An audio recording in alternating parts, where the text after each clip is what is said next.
Assalamualaikum and a very good day to everyone. So today we are going to look into our second subtopic in chapter 3, which is the basic of PLC programming. So the basic context that are available in the PLC programming is the NC context and NO context. So we will look into this type of context. So an NO context or normally open context connected to the input produces the signal state 1 when activated, and NC contact or normally closed contact produces signal state 0 when activated. The programmable controller has no way of knowing whether it is connected to an NO contact or NC contact. It just assumes that the signals can be recognized in the state of 1 and 0. So now we look in detail what is NC contact and NO contacts. So in this case, we have two different types of sensor. The first sensor is using the NO contact, and then the second the second sensor using the NC contact. So in the NO contact, the devices are normally open and will close when the device is activated. In a contact, uh, in normally open contact, it is a contact that does not flow current in its normal state, okay, or not activated.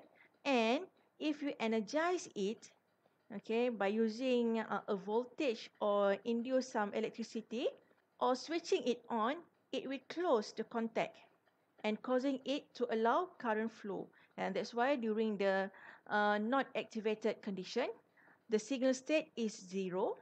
Okay, and then you can use the break contact signal, okay, in the ladder logic diagram. And while it is in activated condition, the signal state is 1.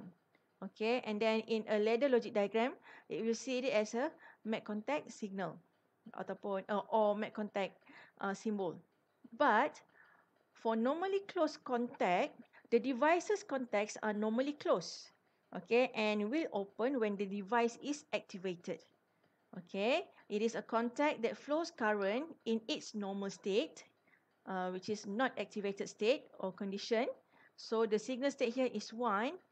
Okay, and then you can use this break contact symbol in the ladder logic diagram. And when it is activated or by energizing it and switching it on, it will open the contact. Okay, during the activated condition, it will open the contact and causing it to not allow current through the circuit. Okay, so in a ladder logic diagram, it will see this as a open circuit here. So later on, when we are starting try the PLC programming, then you can understand this normally open contact and normally closed contact later in the next assignments. So before you start your PLC programming in the ladder logic diagram, you need to know the characteristic of the sensor. Either it is a normally open contact sensor or a normally closed contact sensor. And then from there, only then you can initialize the symbol to be used in your ladder logic diagram as its initial state. Ladder logic, which is the main programming PLC, is actually among the several programming languages that is the most basic and simplest form of programming of the PLC. The ladder logic program shows the sequence of operation of a system, okay, because this is a sequential process, and then it will show the output based on the sequence operation of the processes that are available here. It will run from one rung to another rung in a sequential manner. And then horizontal lines are called rung. This one, it is called rung, which are connected between two vertical lines that called rails. This one, two vertical line. And then the current supply in the ladder logic diagram must flow from the left to right, top to bottom. So the current flow is from left to right and from top to bottom. That's why the process is in sequential. It will start with the first rung and then goes to the next rung until towards the end of the rung. All the input devices are placed on the left side of the rung. Okay, and then all the output devices are placed on the right side of the rung. Only one output device such as motor, a pilot light or a relay call is placed near the right corner of the rung. Okay, only one output. Okay, but for the input, you can put multiple input in one rung. Input devices can be connected in series or parallel, or combination of series and parallel. Okay. On the other hand, the output device cannot be connected in series, but it can be connected in parallel. The input devices can be represented multiple times in relay logic, but output device can only be represented once in the diagram. Okay, you have to remember input can be represented many times in the diagram, but for output it only can be represented once. The ladder diagram language is basically a symbolic set of instructions used to create the controller program.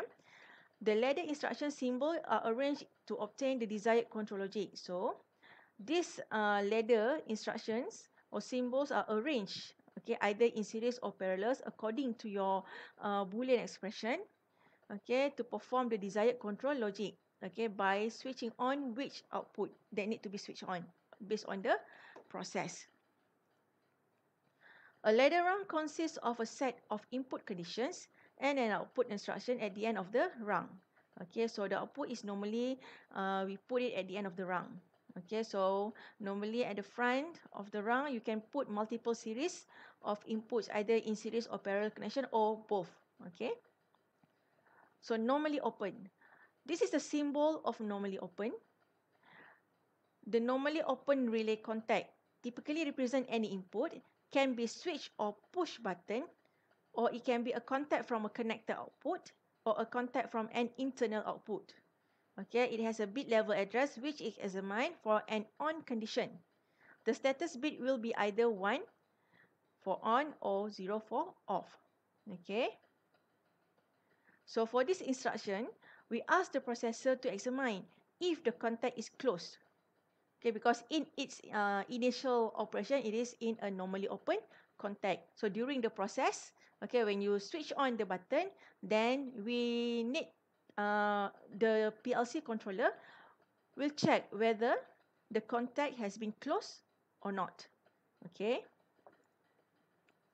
So when a voltage is applied to the input coil, the resulting current creates a magnetic field, and then the magnetic field pulls a metal switch towards it, and the contact touch closing the switch. Okay, so meaning that when you energize it, it will be activated, and then it will close the contact. So the contact that closes when the coil is energized is called normally open. Normally open contacts are shown as two lines and will be open when the input is not energized. Okay, so this is an example of normally open switch. So when the float is raised by the liquid, the magnets reach the reed switch, closing the circuit. So at initial state, this contact is a normally open contact. When it is energized, okay, for example, it is energizing by raise the liquid of the water. So the liquid of the water will pull this the floatable equipment here upwards, and then it will move the magnet towards the uh, contact. Okay, when the magnet is engaged at the contact, it will close the contact. So now we'll look into the normally closed switch. So this is the symbol of normally closed. It is represent the closed relay contact. Okay, typically represent any input. It can be switch or push button or contact from a connected output or contact from an internal output. And it has a bit level address which is examined for an off condition. The status bit will be either 1 on or 0 off. So for this instruction, we ask the processor to examine if the contact is open. So at initial, okay, the contact is closed. Okay, so maybe there is a sensor or button with a closed contact. So when the process starts, and then we start push the button, for example, so it will release the contact. Okay, it will become normally open circuit. And therefore, during the process, we need to ask the PLC whether this contact has been opened or not. Okay, if the contact has been opened, meaning that the contact has been activated. Okay, this is example of normally closed switch. When the float is raised by the liquid, the magnet leave the reed switch, opening the circuit. So at initial condition, the contact is closed, which is uh, defined. This contact is a normally closed contact. So when the liquid rise, so it will move this magnet away from the contact, and then it will break the contact, the electricity, the conductivity at this condition, okay, at this area, and then it will break the contact, and then the contact will become open. Okay, so uh, normal close meaning that the circuit is closed, okay, in a normal condition. Okay, when it is energized or activated, it will open the contact. Right, so this is the difference between normally open and normally closed switch. Then output energized instruction. The output energized instruction meaning that you need to energize a relay coil. So typically represent any output devices such as a lamp, motor, valve, right? And can be connected device or any internal relay. The processor makes this instruction true when there is path of true of normally closed and normally open instructions in the rung. If any left to right path of input condition is true, then the output will be energized. Okay, if all inputs are true, then the output will be energized. But if any one of the input is not true, the condition, okay, or not apa following the described condition, then the output will be not energized. Okay, or it will be de-energized and will be turned off. Sorry.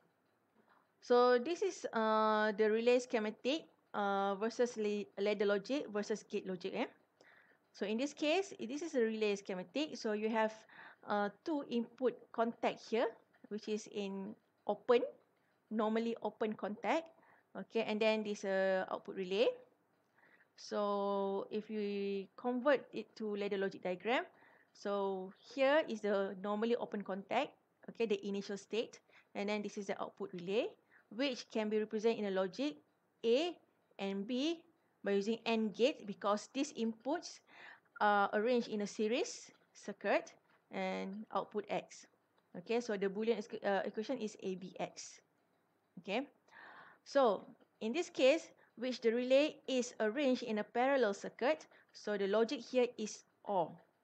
Okay, and then it is using a normally open contact here. So the symbol here is the MAC contact symbol that you can choose from the ladder logic instruction list. Okay, and then output here is one output. So the Boolean equation here is A plus B equal to X. And now we look into this relay schematic. It has two circuit here. Okay, I mean that it has two conditions here, but these conditions are connected in parallel. But each of the condition has a series circuit. Okay, and then all the input here are using the normally open relay contact. And therefore, you can use the MAC contact symbol or normally open symbol. Okay, and then you can arrange it A and B in series and then parallel with C and D. So the logic here is because there are a series circuit, so meaning that there are AND gate here. Okay, and then you parallel these two gates and gates, then you parallel it and it become XOR. Okay, so this is the logic Boolean equation. So here another example. Okay, here you have a parallel here. Okay, with a normally open contact. Okay, and then this is how you draw the logic diagram. And then we have a relay schematic here with the normally closed contact. Okay, meaning that at initial state, the contact is closed. Okay, so we can use a break contact symbol in the ladder logic diagram. And then in this case, we can use a NOT expression or NOT logic. Okay, so X is equivalent to NOT B. This is a complementary circuit. Okay, either B, because initial state is 0, for example. So when it is energized, it will become 1. So it is a complement function or inverter logic function. Then we have another relay schematic here. So A here is parallel with PL, where PL is the output. So the output can become the input of the condition. This is a latching process, okay, because you want to make sure that once it is activated, and then the output will stay. Okay, the condition will stay. So you can make a latching process here. Okay, so X will become X input here, and then it is in a normally open. Okay, it will on when it is energized, and then B is going to be your stop button.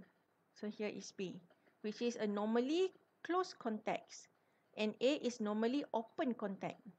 Okay, even though it is a normally closed contact, but this one is giving you logic 1.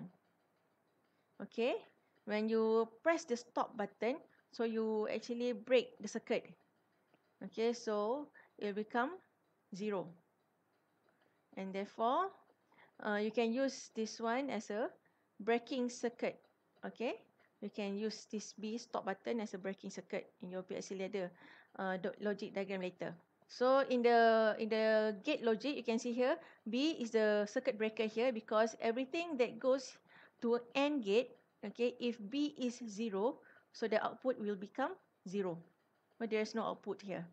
Okay, now we look into the memory map of a PLC. So in the memory map, there are memory allocation for input, which is the terminal for physical input that is connected to the PLC. And then also Q output, which is the terminal for physical output.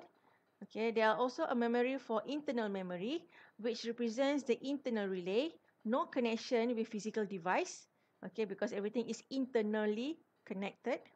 And then it is normally used to store dummy status programming. Okay, and then we have a special memory, which is actually determined by the manufacturer, and it will give the status and control function for PLC. This is a special memory, and it will give some special instructions such as status and control function. But this one is determined by the manufacturer. And then we also have a variable memory, which is used to read and write operation in the PLC. And then we also have a timer used for counting additional time and memory or memory implementation timer. And we also have a counter, which is used for counting. So this is an example of memory map of Siemens S7200. This is the memory for the input, and this is the memory for the output. Okay, you can see it is from 0.0 to 7.7. And this is also a memory for the internal memory. And this is address. Okay, this is address for the internal memory, and this is address for the special function memory, and address for virtual memory or variable memory, sorry. And then this is address for timer and address for counter. Okay, and this is address for input, and this is address for output. So when you start writing the PLC code, you have to follow the address that has been assigned to the physical pin at the PLC that is connected to the internal devices. Okay, so that's all for today. Then in the next video, I will continue with the majority circuit, latching and interlocking.